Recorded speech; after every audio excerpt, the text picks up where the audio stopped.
oficialismo logró consolidar una nueva mayoría parlamentaria, reconfigurando junto a sus aliados del PRO la composición del Congreso y garantizando así el apoyo necesario para lograr las reformas estructurales de las que vienen hablando desde el inicio del gobierno. Estas reformas principalmente son la reforma laboral, la reforma tributaria y la reforma previsional. Se viene una etapa de fuerte actividad parlamentaria de acuerdo a la agenda económica que propone el presidente Javier Milei. De la reforma laboral ya estuvimos hablando en programas anteriores. Recordemos que entre las cuestiones más importantes que propone la reforma serían o la reducción de manera considerable de las indemnizaciones o en la medida de lo posible incluso la eliminación de las indemnizaciones por despido, también que deje de haber una paritaria a nivel nacional y quitarle de esta manera la fuerza a los gremios para negociar en nombre de todos los trabajadores. Con respecto a la reforma previsional, uno de los principales objetivos es incrementar la edad jubilatoria a los 70 años, igualando a hombres y mujeres. Y como contrapartida estaría la reforma tributaria, que apunta a simplificar y bajar algunos de los impuestos. De estas últimas dos vamos a estar hablando en nuestro programa de hoy. Y también porque los amigos de lo ajeno nunca descansan y entonces nosotros siempre salimos atrás para contarte cuáles son las modalidades que hay. En este caso vamos a poner el foco en lo que tiene que ver con el robo de identidades bancarias y los créditos que sacan, digamos, con una identidad falsa y que en definitiva las entidades financieras están siendo demasiado livianas en los controles y tienen un grado de responsabilidad, porque si no es muy simple, te robaron la identidad, yo no verifiqué nada, problema tuyo. Bueno, no es tan así, la justicia no lo avala tan simple de esta manera y como siempre Mario Cariño viene y te dice qué es lo que tenés que hacer primero para evitar caer en este tipo de estafas y después cómo tenés que reclamar para tratar de solucionar el problema si es que lamentablemente ya fuiste víctima. Bienvenidos a La Letra Chica, un programa para conocer tus derechos y saber cómo ejercerlos.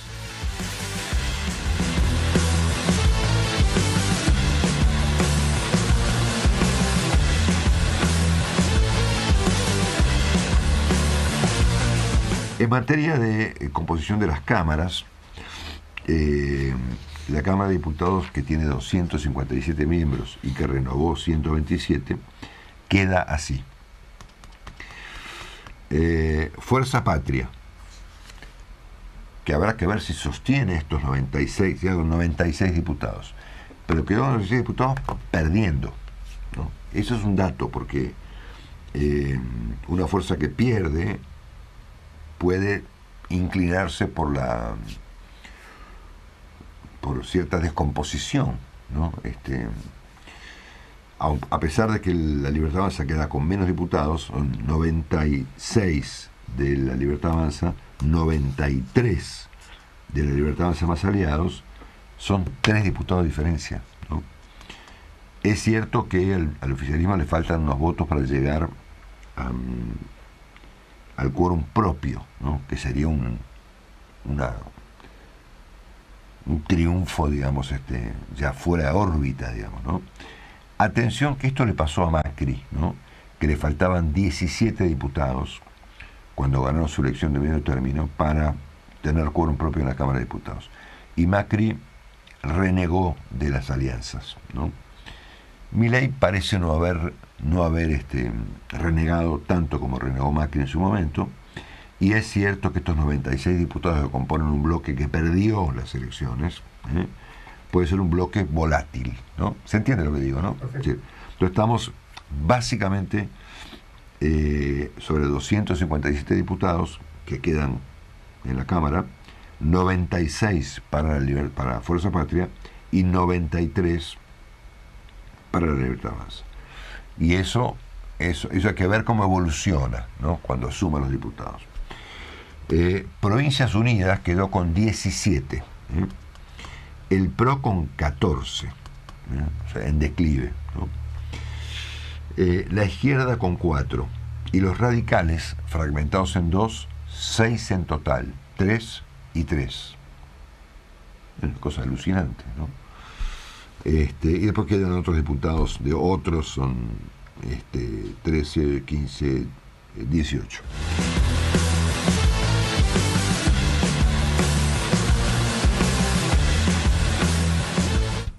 Guillermo Fernández Pego es abogado constitucionalista y con él quiero hablar de cómo va a quedar configurado el Congreso a partir del 10 de diciembre. Bueno, ¿qué tal, Juan Pablo? ¿Cómo estás? Mirá, lo primero que tenemos que decir es que hubo un montón de... Se podría decir que esta elección tuvo un montón de sorpresas, pero no tanto. La realidad es que los números... la sorpresa fue que el oficialismo logró muchas más bancas de lo que se preveía, pero el Frente de Todos tampoco perdió tantas. Y lo que sí claramente desaparece es un espacio de centro-derecha, los radicales, la coalición cívica y el PRO, obviamente, que es fusionado directamente por la Libertad Avanza. Esos números hoy, junto con los partidos provinciales, son los que van a terminar definiendo las nuevas leyes de las que seguramente ya hablaron y van a hablar. Sí. Pero los números en general no se modificaron tanto. Fíjate que en el Senado las bancas que perdió el Frente de Todos fueron 6 sí, en general, cuando se pensaba que iba a ser mucho peor la derrota. Más allá de eso, claramente hoy hay que negociar. No hay nadie que tenga los números específicamente para poder resolver un proyecto de manera rápida, y ya se empieza a hablar en los medios de posibles alianzas para resolver determinadas cuestiones, como el caso de la Corte. Fíjate que la Libertad Avanza en el Senado, junto con el Frente de Todos, tiene 48 senadores. Sí. ¿Cuál sería ya? Alcanzarían los 2 tercios necesarios. Alcanzan los 2 tercios necesarios para nombrar jueces. Claro, recordemos que en esta primera etapa hubo un intento fallido de nombrar los 2 jueces de la Corte que estaban faltando y, bueno, seguimos con 3 miembros. ¿Vos decís que eso es algo que podrían llegar a resolver a partir del 10 de diciembre y que incluso hasta podría ser moneda de cambio para alguna reforma? Se está discutiendo ya la posibilidad de nombrar todo como en un paquete. Sería los jueces de la Corte, el Procurador General... Una novedad, ¿no? Sacar un paquete entero a libro cerrado. Y los auditores de la Auditoría General de la Nación, que están sin designar, salvo el auditor general.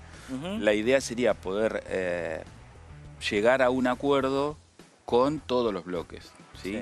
Pero, como te decía, como el radicalismo y esa parte de centro perdió mucho poder, hoy los que tienen más poder en el Senado, por lo menos, son los partidos provinciales. La Cámara de Diputados es distinta. Hoy claramente los números de la Libertad Avanza son mejores, mucho mejores de los que tenía anteriormente. Hoy ya tiene poder de bloqueo de los vetos. Hoy ya tiene claramente los números necesarios incluso para llegar al quórum mucho más fácil. Y habría que ver cómo se tejen esas alianzas. Ya empezaron, todavía no asumieron, y ya empezaron las alianzas, ya empezaron los llamados. Hay mucho movimiento. Sí. Seguramente en las próximas semanas, antes de las juras, vamos a tener nuevas conformaciones de bloque, y claramente lo que apunta el gobierno es tratar de sacar el presupuesto primero y después ya ir por la reforma laboral y la reforma tributaria, lo más rápido. Ahora, es importante esto que vos decís de poder bloquear digamos, los vetos. El poder de veto, claro. Y en definitiva también le permitiría al gobierno negociar de manera tal que, bueno, o salen las cosas por ley o las saco por decreto, total, no lo puede frenar.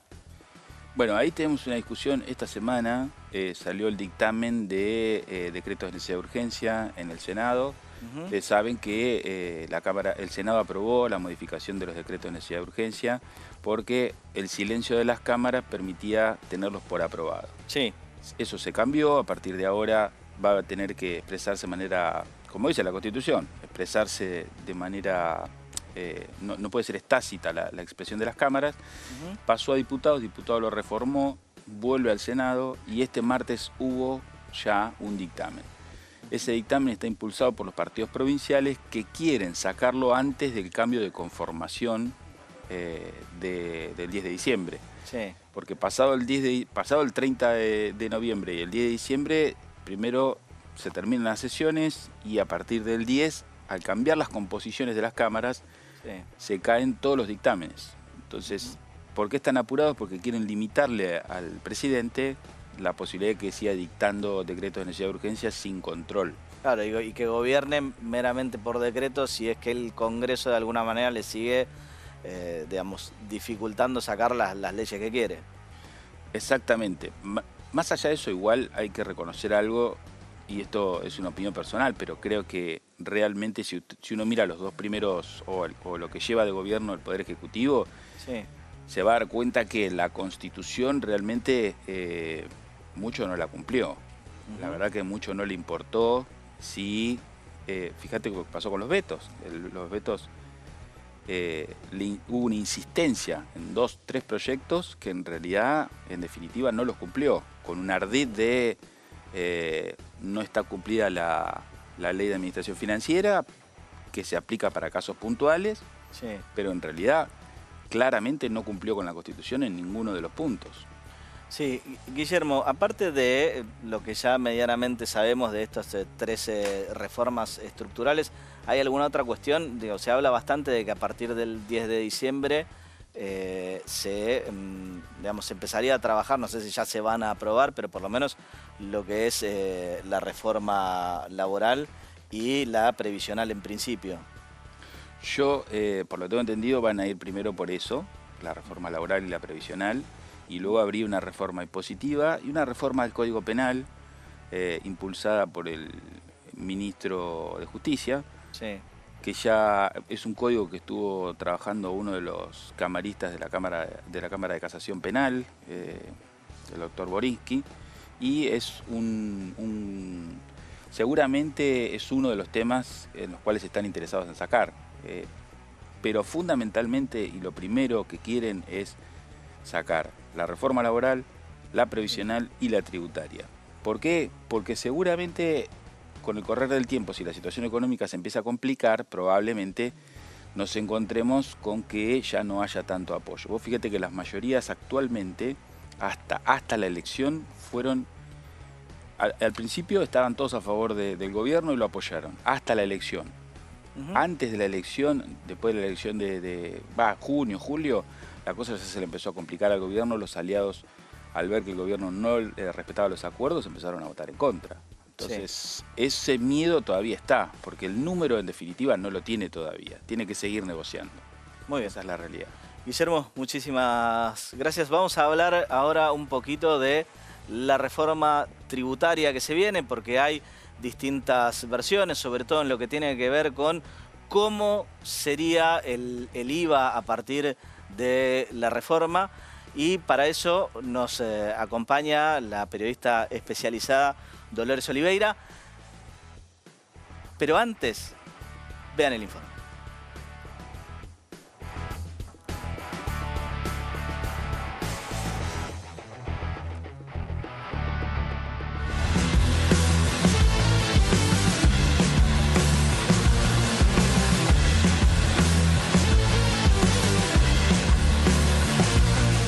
También vamos a encarar una reforma tributaria que va a implicar la eliminación de muchos impuestos, la baja de otros, la simplificación del régimen tributario, diría también, y una cosa que para mí es muy importante, que va a haber importantes incentivos para desarrollar el ahorro interno.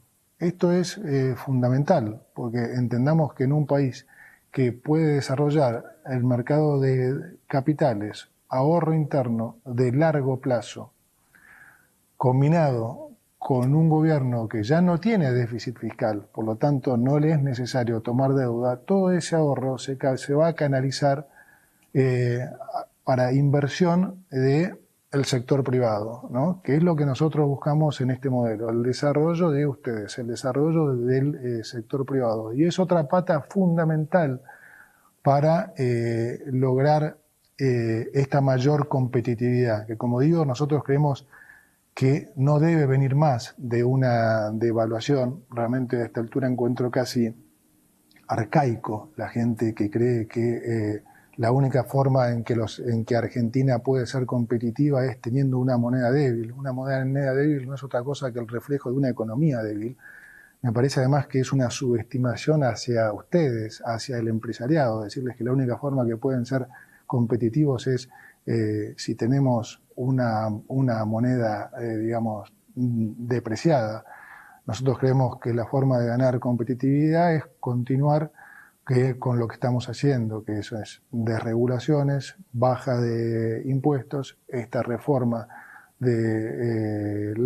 laboral, reforma tributaria y, como digo, también que empiece a haber mucho más financiamiento de largo plazo a tasas mucho más razonables. Eso también va a mejorar sustancialmente la competitividad.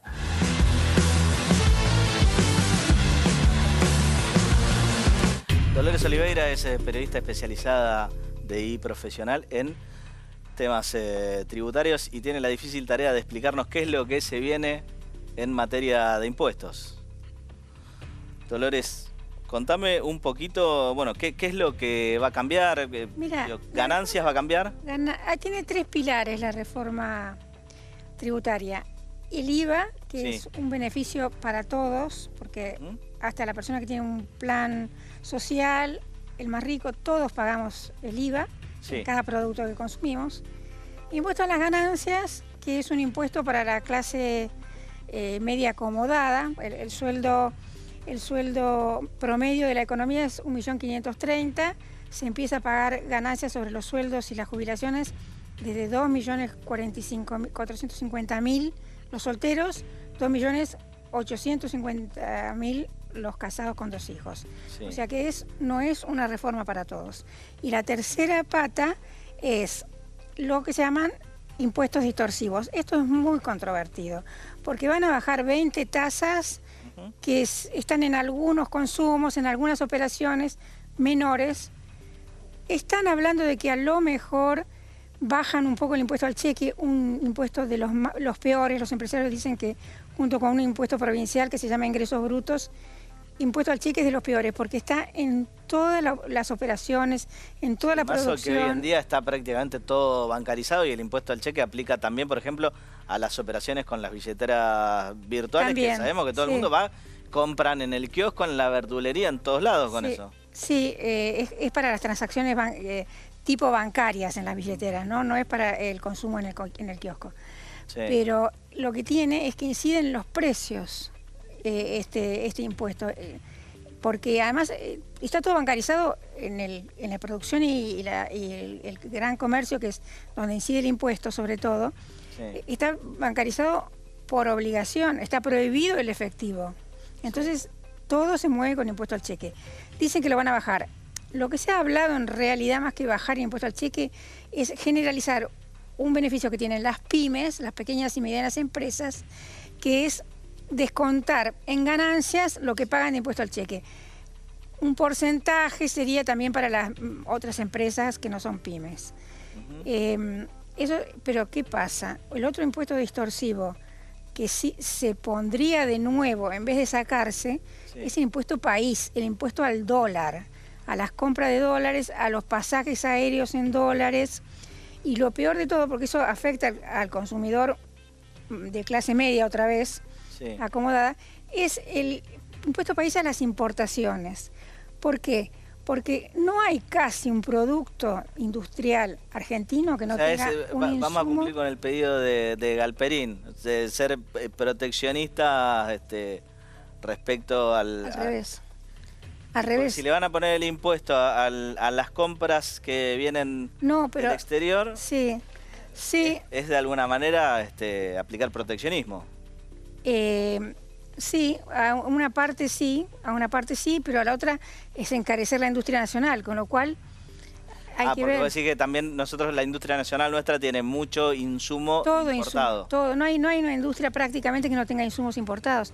Entonces, paga impuesto país la importación barata de China, pero más paga la industria argentina, que tiene que competir.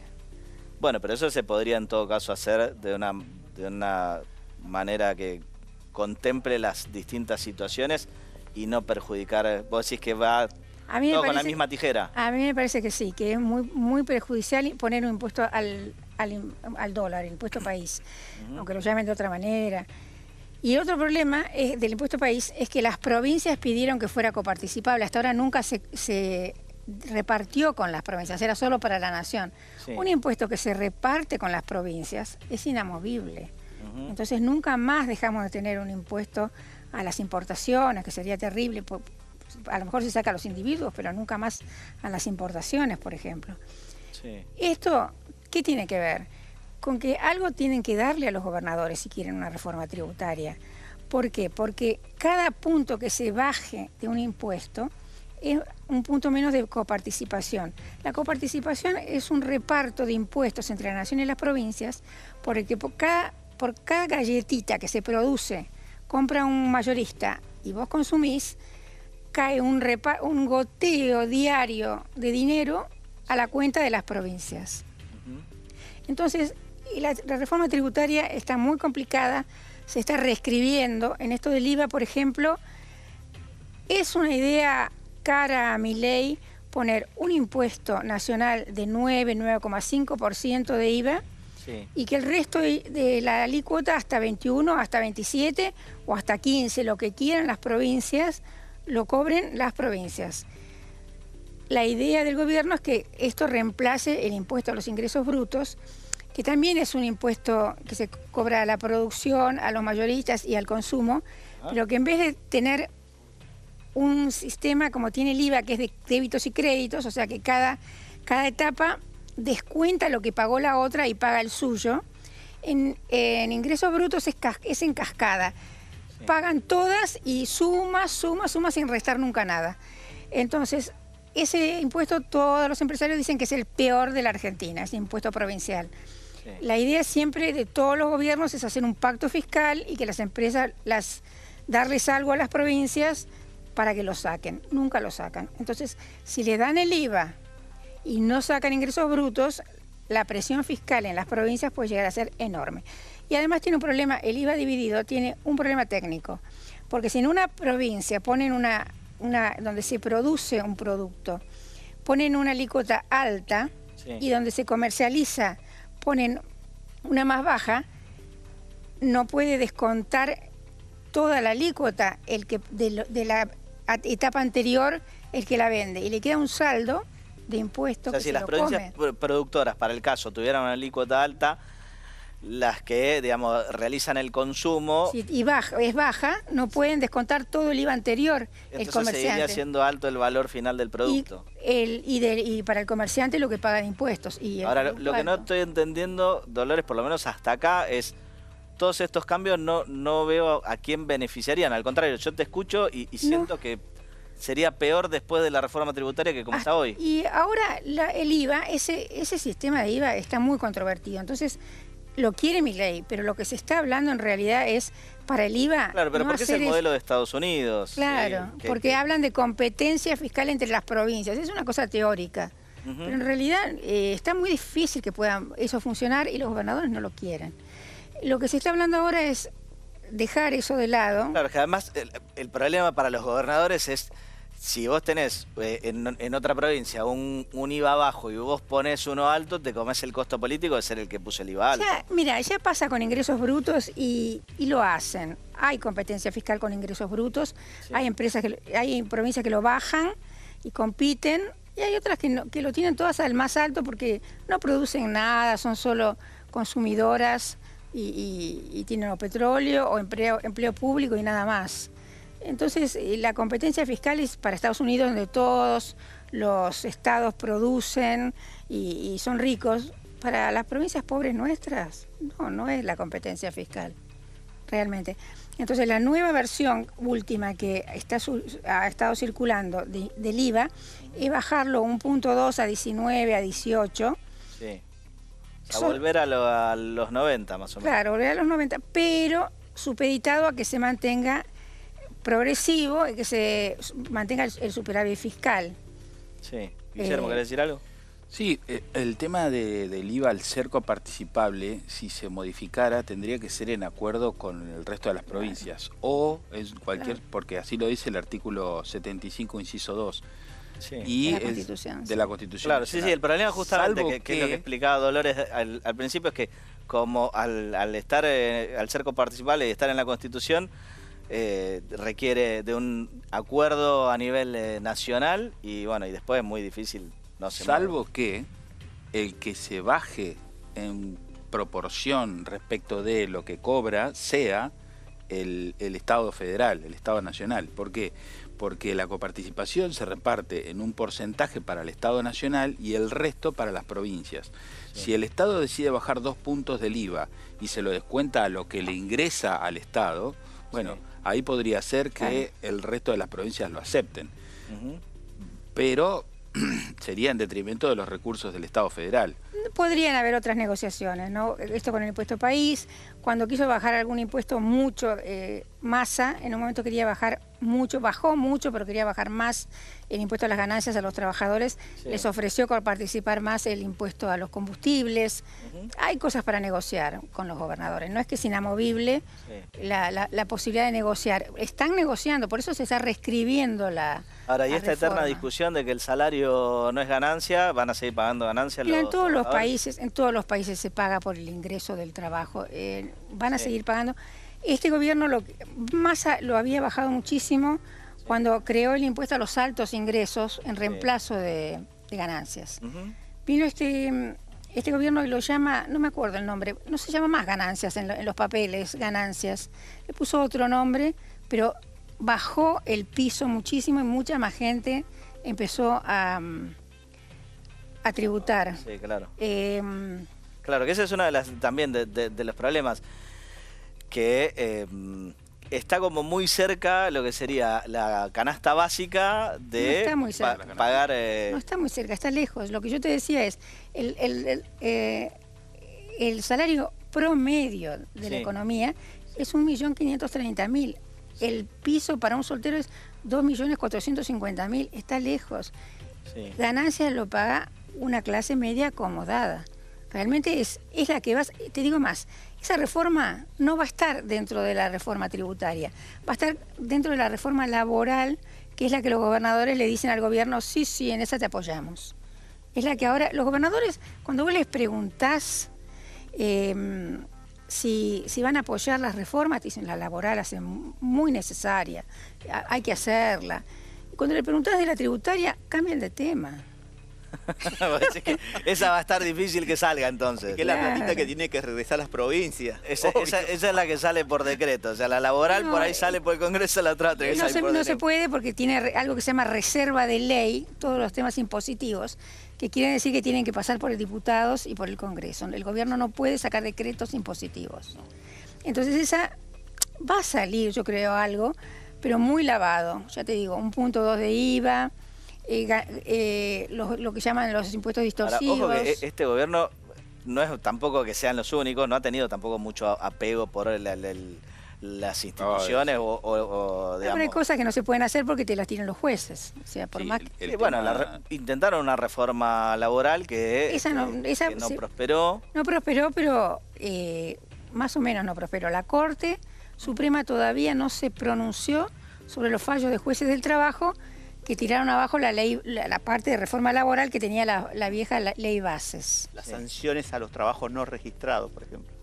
Claro. Igualmente, volviendo al tema del impositivo, claro, no se puede crear o modificar un impuesto si no es a través de una ley. Sí. Lo dice la Constitución. Lo dice la Constitución. Está especificado, es como, de hecho, los impuestos son casi como un delito, digamos, desde el punto de vista típico. Sí. tiene una Por conducta, ley tiene que ser creado. claro, tiene que ser a través de una conducta y tiene que estar tipificado específicamente.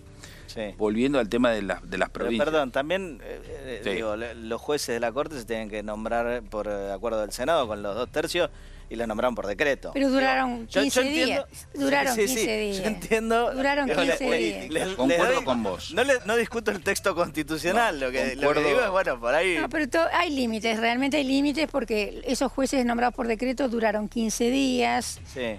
Un impuesto creado por un decreto dura 15 días. No, o sea, es algo imposible Sí, de hacer. por lógica no debería resistir el primer amparo ningún en la impuesto, justicia y se cayó. Ni el gobierno que hizo más decretos desde que vino la democracia ha creado un impuesto por decreto. No, es algo que no se puede hacer. Y volviendo al tema de las reformas de los decretos de necesidad de urgencia, Sí. una de las bases y una de las cosas que se plantea en el dictamen de la modificación de los decretos de necesidad de urgencia es que no se pueda hacer más decretos ómnibus, como el 70/23, Bien. que tienen un montón de temas. Sí. Entonces lo que se busca es tratar de terminar con esto de meto dentro de una reforma, dentro de un decreto, un montón de Sí, cosas. sí, cambios a muchísimas leyes.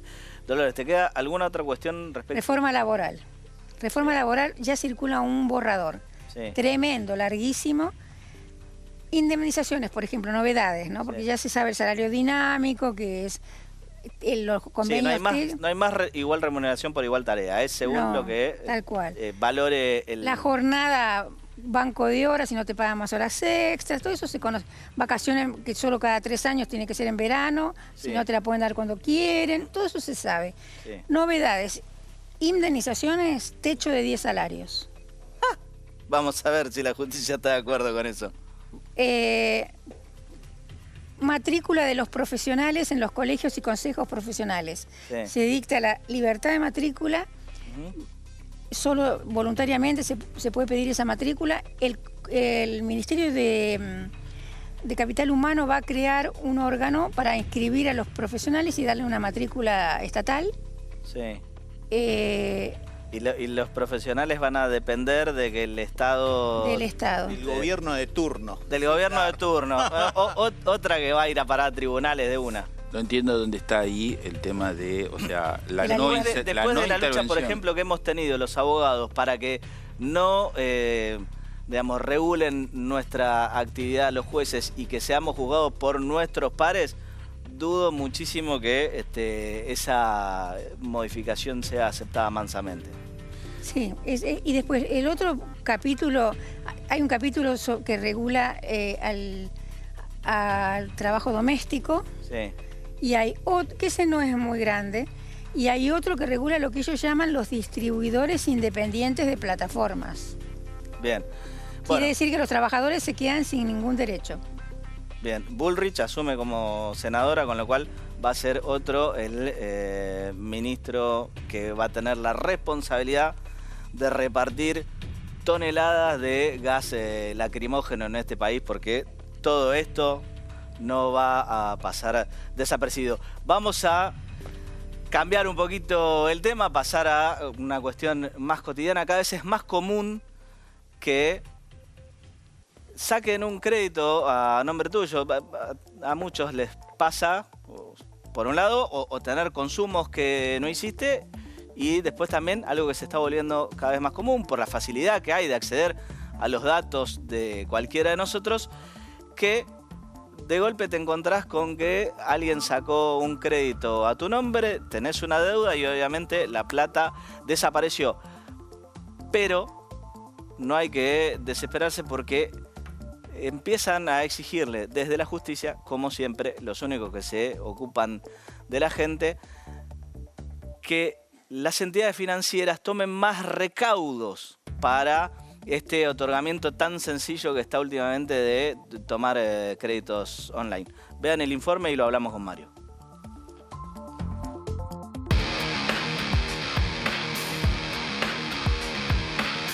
¿Te parece bien que se pueda trabajar hasta los 70 años para poder jubilarnos?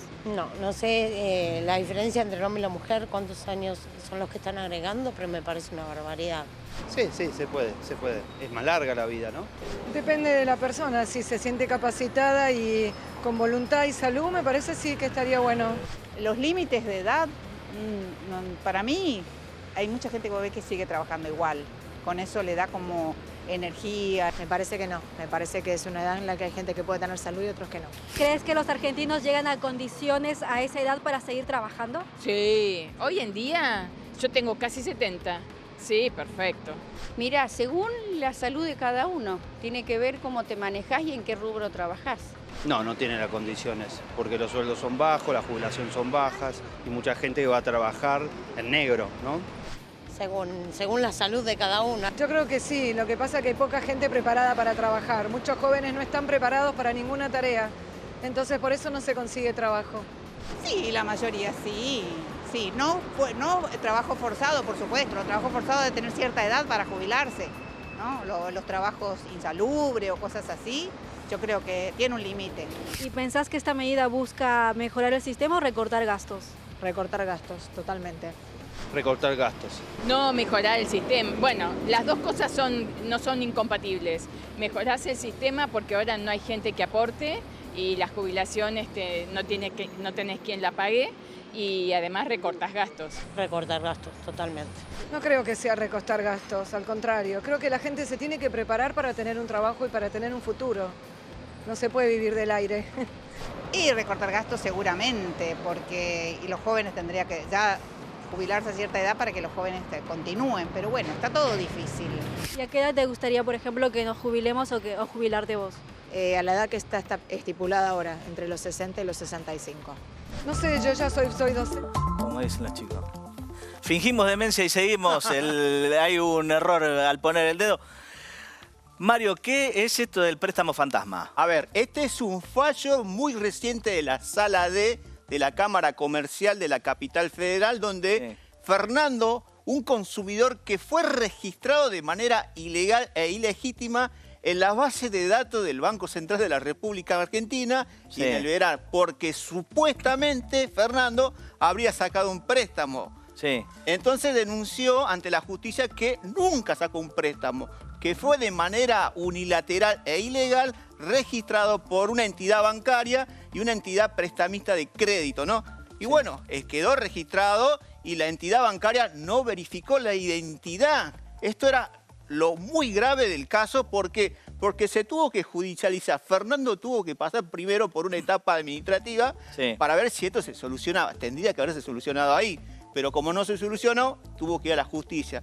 Y la justicia tuvo que aplicar la Ley de Defensa del Consumidor y la Constitución Nacional para resolver este tema. Uno de los problemas que pasan hoy en día, y por eso cada vez más es más importante que cuando el celular se bloquea no se pueda acceder a la cámara ni a nada, es que justamente por ahí, tras el robo de un celular, buscan operar digamos, todas tus billeteras virtuales o cuentas bancarias y a partir de ahí es fácil obtener un crédito si no hay una verificación real de la identidad. Con el solo acceder hay mucha gente que tiene... El problema ese es de hacer los accesos más fáciles, es que son más fáciles para todos, ¿sí? No solo es para comodidad nuestra, sino para cualquiera. Y el celular, a diferencia por ahí de una computadora, nos acompaña a todos lados. Yo no les voy a decir que tengan un celular para el home banking y lo dejen en la casa, pero hay que tratar de tener todas las medidas de seguridad con el celu. Exacto. Estos son los conflictos que se generaron en la justicia para Fernando y las entidades financieras. El juez tuvo que analizar quién es responsable, el consumidor, Fernando, la entidad financiera, de quién tiene la obligación de controlar esta operación bancaria, este préstamo. Bueno, efectivamente la ley le dio la razón a Fernando. La responsabilidad en materia de derecho de consumo es objetiva. Objetiva significa que no se analiza la intención, digamos, del consumidor, sino que el consumidor acreditó el daño y el perjuicio sufrido. Es decir, el estar registrado en una base de datos implica un trato indigno. ¿Por qué? Porque este señor no sacó el préstamo y así quedó acreditado. Claro, cuando uno queda escrachado como deudor en la base de datos del Central, sí, recordemos que básicamente tenés distintos tipos de situaciones. Las dos primeras obedecen a los que tienen alguna deuda, pero está en orden, como es el caso de las tarjetas de crédito, como es el caso de algún préstamo que uno saque, pero que lo vas pagando regularmente, y después de la 3 a la 5 empiezan a ser situaciones en las que tenés una mora hasta de lo que se considera la 5, que es el irrecuperable. Imagínate que si quedás escrachado con la categoría situación 5, nadie te va a querer dar un préstamo para nada. Imagínate el daño, porque todo el mundo se entera, esa base de datos es pública. Y cualquiera que entra y pone el DNI, bueno, dice, Fernando dice, ¿qué hago acá si yo no tengo deuda? Bueno, trato indigno, la justicia comprobó que hubo un trato indigno en el sentido que se le volcó los datos personales injustamente en una base de datos pública, ¿sí? Y la justicia marca algo muy importante que las entidades financieras y los bancos están pasando por alto. A los abogados que nos están mirando, tengan cuidado con esto. Comunicación 71, ya te digo, 7319 del Banco Central. Es una normativa de carácter inferior. ¿Qué es lo que dice en términos generales? Pues sí, 73/19, o sea, desde hace 6 años. No, es 7319/21. 21, igual. O sea, hace 4 años que tienen que estar aplicándola. Lo que pasa es que es una normativa de carácter inferior, es una circular, es una normativa, ¿bien? Sí, las circulares son obligatorias, las emite el Banco Central, son obligatorias de aplicación para todos los bancos y entidades financieras. Y está oculta por ahí, pero bueno, el juez cuando ve el caso tiene que analizar todo el contexto normativo y decir, bueno, control reforzado a cargo de los bancos. Eso es lo que dice la normativa. Ustedes tienen la obligación de reforzar el control digital de los préstamos online. No puede nomás basarse simplemente en que, bueno, cargó el formulario, me pasó la fotocopia del DNI, porque justamente lo que vos marcabas, pudo haber sido hackeado el celular o robado la identidad, como en este caso se comprobó el robo de identidad porque Fernando nunca sacó el préstamo. Alguien le robó la identidad, sacó el préstamo, pero él nunca fue porque en la justicia se comprobó que efectivamente no se cumplió con esto que es la seguridad, el refuerzo de la seguridad digital a cargo de las entidades financieras. Sí, por eso hay muchos que ya están aplicando esto de que tengas que poner el rostro de una manera, que tenés que mirar para acá, mirar para allá, cerrar los ojos, abrir los ojos, levantar la mano, cerrar el puño y un montón de medidas que vos lo estás haciendo con el celular y yo sé, porque también lo he hecho, y te sentís bastante sonso, para no decir otra palabra, pero es muy necesario porque es la única forma de que tienen para verificar que efectivamente sos vos el que está ahí y está haciendo eso. Exactamente, control. Bueno, ¿qué dice la justicia? Bien, se comprobó la negligencia por parte de la entidad financiera, la violación objetiva, responsabilidad objetiva, por parte de este proveedor de servicios. ¿Por qué? Porque no controló efectivamente la identidad digital de las personas bajo esa circular que estábamos mencionando anteriormente. Y las condenó. Tuvieron que abonar daño punitivo y daño moral. Bastante alto, ¿eh? Bastante alto acá, bueno, porque justamente Fernando injustamente fue, digamos, declarado y registrado como deudor financiero cuando no correspondía. Y lo último, esto es lo que marca la justicia como mensaje final para la sociedad. La seguridad digital es igual al derecho del consumo.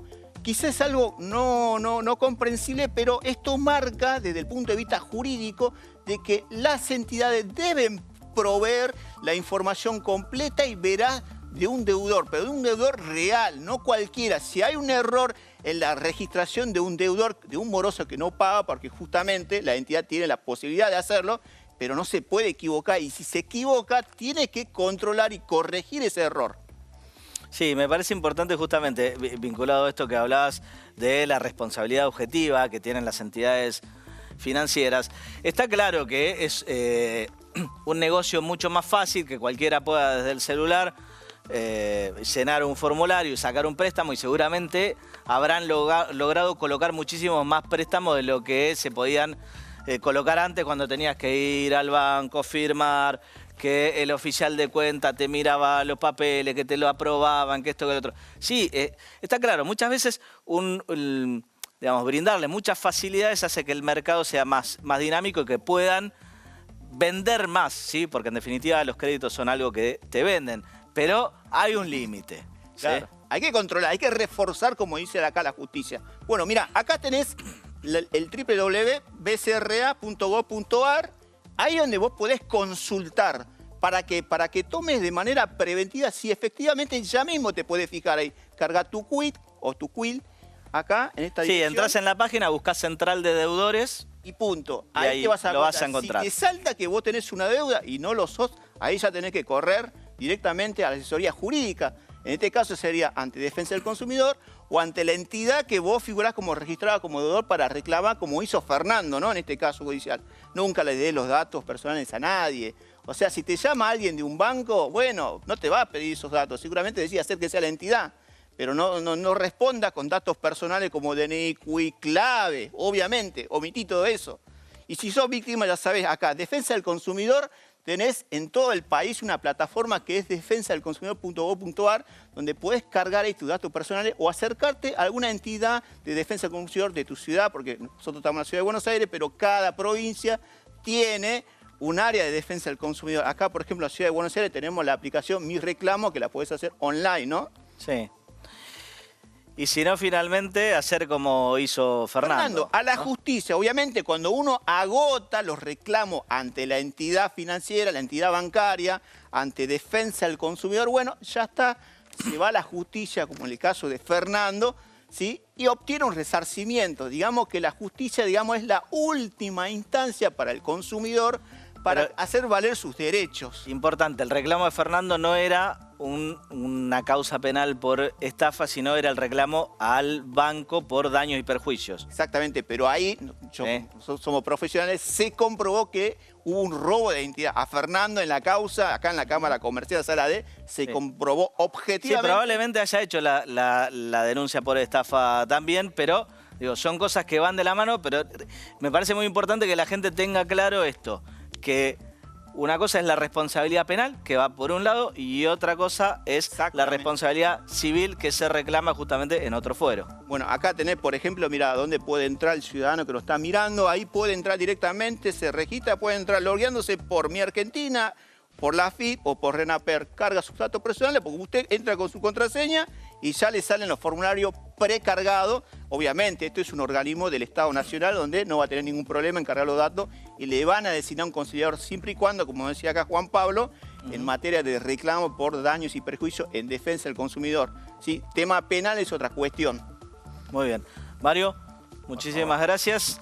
Ahora vamos a ir a un breve corte y cuando volvemos hablamos del fallo que ordena devolver las pensiones por discapacidad que se cortaron y de la reforma previsional que se viene.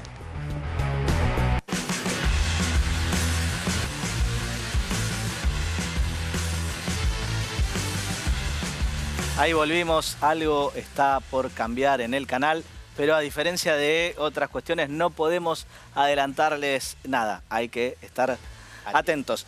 Ahora vamos a hablar con Martín Bibilián, nuestro abogado previsionalista, porque se viene la reforma previsional. Martín, ¿qué es lo que va a cambiar? Bueno, Juan Pablo, tengamos en cuenta que en virtud del resultado de las últimas elecciones está en la agenda del gobierno principalmente las reformas estructurales, pero a no alarmarse porque la reforma previsional va a quedar como para el 2027, 2028. Tengamos en cuenta que primero... 27, 28 nos fuimos al gobierno que sigue. ¿Ya le diste la reelección? No, lo que yo hablo en base a los borradores y lo que se está hablando en base a... Vos decís la aplicación. La aplicación. Ah, ok. Principalmente el gobierno necesita que se sancionen primero la reforma laboral y la reforma tributaria para luego sí pasar a la reforma previsional. Ajá. A ver, la reforma previsional que se viene, que se está hablando y ya hay algunos borradores circulando, nos habla de, primero, bueno, un equilibrio entre aportes y beneficios. Y tengamos en cuenta que esta reforma previsional es uno de los puntos claves del Pacto de Mayo que se firmó el año pasado. Sí. Está en el punto 9, y bueno, principalmente se habla de la sostenibilidad del sistema previsional. Entre los principales cambios, y en rigor a la brevedad del tiempo, vamos a mencionar que van a finalizar las moratorias previsionales y se van a jubilar mediante una prestación. Las pocas que quedan, porque ya finalizaron casi Las todas. pocas que quedan, tenemos tan solo dos, la 24.476 y 27.705, como hemos hablado en los últimos programas, pero principalmente se va a trabajar sobre una prestación por retiro proporcional calculada en base a los aportes reales de cada persona. O sea que te podés jubilar a cualquier edad, pero te llevas los aportes que tenés hasta ese momento. Sí, igual entiendo que la edad mínima de 70 hay que alcanzarla, digo, que es una de las cosas que se produciría. Sí, en realidad, bueno, tengamos en cuenta que debido a los factores demográficos se está hablando de una reforma también previsional integral con una posibilidad de subir la edad para acceder a la jubilación. No que vamos a poder jubilarnos y retirar lo que hemos aportado como una cuenta de capitalización individual, pero hasta ahí te la calculan, con los aportes que tengas. No, pero la edad con derecho va a haber que tenerla, que va a ser, en principio, hoy estamos en 60 años las mujeres, 65 años los hombres, y lo que se va a ir trabajando es en equiparar las edades, primero en 65 años ambos sexos, y luego ir subiendo paulatinamente la edad, sí, año tras año, pero de manera paulatina para no afectar los derechos de las personas que ya tienen programada su jubilación. Vamos a decir dos o tres datos. No es lo mismo que te corran el arco cuando tenés 64 años que si tenés... Claro, pero ahí lo que juegan, me parece que son los aportes, porque hoy tenés que tener 60 años, 65 y 30 años de aporte. Sí. Los 30 años de aporte no correrían más. Ahora, con los aportes que tenés, te jubilás y tenés menos jubilación. Con lo que te toque, claro. Y tenés menos jubilación. Porque cobras la PUAM, lo que hoy es la PUAM, que es un mínimo para los que no llegan a los 30 años. Sí. Y de ahí en más se va subiendo según los años de aporte que tenés. Bien. Bueno, como para cerrar el tema, vamos a hablar de que no vamos a tener moratorias previsionales y vamos a tener prestaciones proporcionales por la cantidad de aportes y prestaciones no contributivas como la PUAM, que va a tener ligeras modificaciones y va a haber una nueva prestación no contributiva.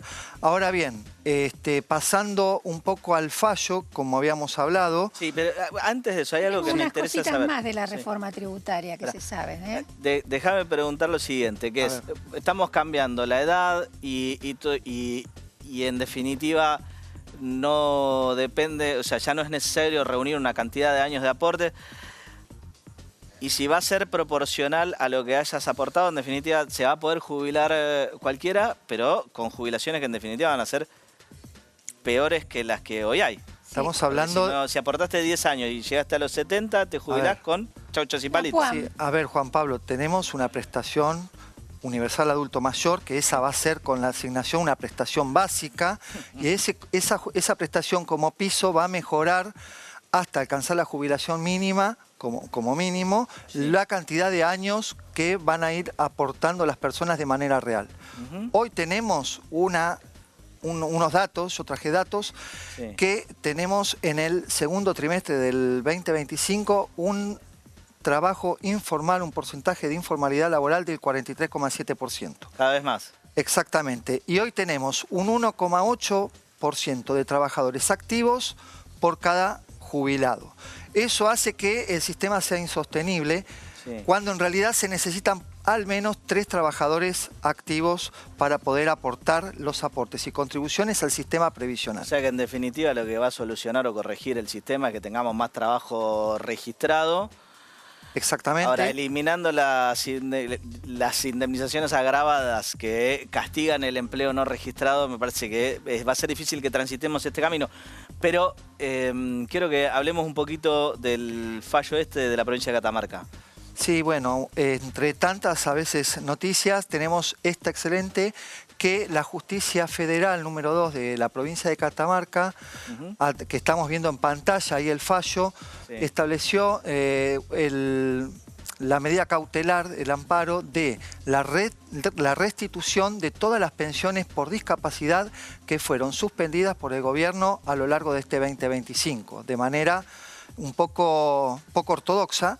Las mismas ya fueron acatadas por Andis, comenzaron a ser liquidadas nuevamente y ya tenemos alrededor de 110.000 pensiones restituidas con alta de los haberes en el mes de diciembre, y quedan todavía aproximadamente 80.000 pensiones más como para poder ser rehabilitadas. Estamos hablando de 190.000 pensiones que fueron retenidas y suspendidas y que van a ser restituidas a cada persona.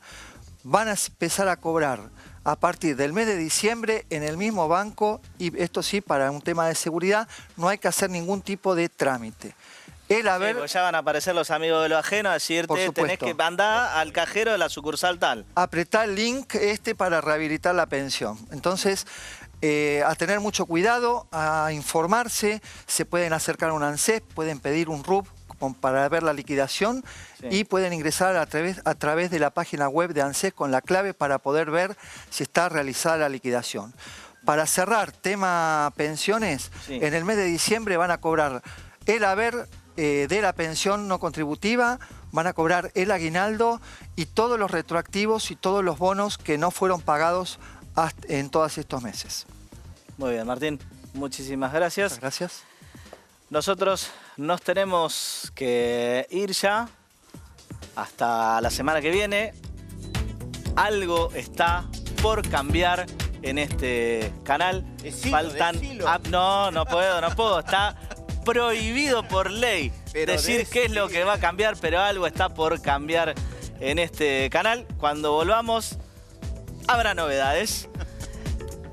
Nosotros los dejamos hasta la semana que viene para que sigan conociendo sus derechos acá en La Letra Chica. Recuerden, ante cualquier duda, consulten un abogado y se quedan en modo finde con Guada.